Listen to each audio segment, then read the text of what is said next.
And for our final story, we shift focus to South Africa, where the latest twist in tensions with the United States could have huge ramifications for the nation's economics. A new Senate bill is aiming to extend the African Growth and Opportunity Act, or AGOA, for a further 2 years, but has triggered fresh diplomatic tensions by proposing the explicit removal of South Africa from the trade programme. Relations between South Africa and the US have soured in recent months, starting in the White House when Donald Trump ambushed South African President Cyril Ramaphosa. What was meant to be a conversation over trade and relationship resets ended in claims of land being taken from white Afrikaners and accusations of genocide. And those people in many cases are being executed. They're being executed. And they happen to be white, and most of them happen to be farmers. And that's a tough situation. I don't know how you explain that. How do you explain that? They're taking people's land away, and in many cases those people are being executed, and in many cases it's not the government that's doing it, it's people that kill them and then take their land, and nothing happens to them. But we have thousands of people that want to come into our country. They're also going to Australia. While these baseless claims have been refuted by many experts in South Africa and abroad, Trump's rhetoric has not shifted. In fact, relations continued to worsen as the Trump administration decided to boycott Africa's first G20 summit taking place in Johannesburg. Ramaphosa's government stood strong, questioning the US president's decision. Ways the United States is also giving up a very important role that they should be playing as the biggest economy. I would say that the United States needs to think again whether boycott politics actually works, because in my experience it doesn't.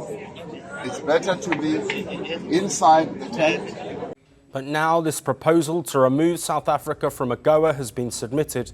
The war of words could have real-world implications for the African nation. But what is AGOA, and why is it significant for South Africa? The African Growth and Opportunity Act is a non-reciprocal trade programme that was established by the United States in the year 2000. It grants duty-free access to US markets for specific countries on more than 1,800 products. The aim of the Act is to promote economic growth in Africa through improving economic policies and boosting trade with the US. US trade of goods and services with South Africa totaled around $26 billion in 2024. And South Africa has heavily used AGOA to export goods, especially agricultural products. This has significantly boosted the nation's economy and created jobs in the sector. Now, it is important to note that the initial act expired at the end of September this year, ending the 25-year framework which has shaped trade between the US and several African economies. The record 43-day US government shutdown has delayed legislative activity, though there is strong bipartisan support for renewing AGOA. But Republican Senator John Kennedy, who introduced the legislation, said AGOA should only be extended to countries that support US interests. He insisted that South Africa's geopolitical position requires re-evaluation. Kennedy framed the bill as a tool to counter Chinese influence in the continent. China is using Africa to expand its influence at America's expense.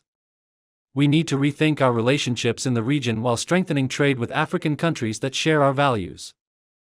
And Kennedy's comments come at a time when the African continent is turning away from the West, looking to China and also Russia for collaboration. The Trump administration have also hit back against the growing global South, notably BRICS nations with heightened tariffs imposed. But for South Africa, this goes further. The nation is caught in Trump's crosshairs. Unfounded claims of genocide, a G20 boycott, and now a potentially crippling trade blow. Ramaphosa has stood firm against the US rhetoric, but he is now under pressure, with the tensions at risk of spiraling out of his control. I wore the crown of a revolutionary. I promised to lift my nation. I claimed to fight imperialism. I became the very thing I warned against. I funded militias across continents.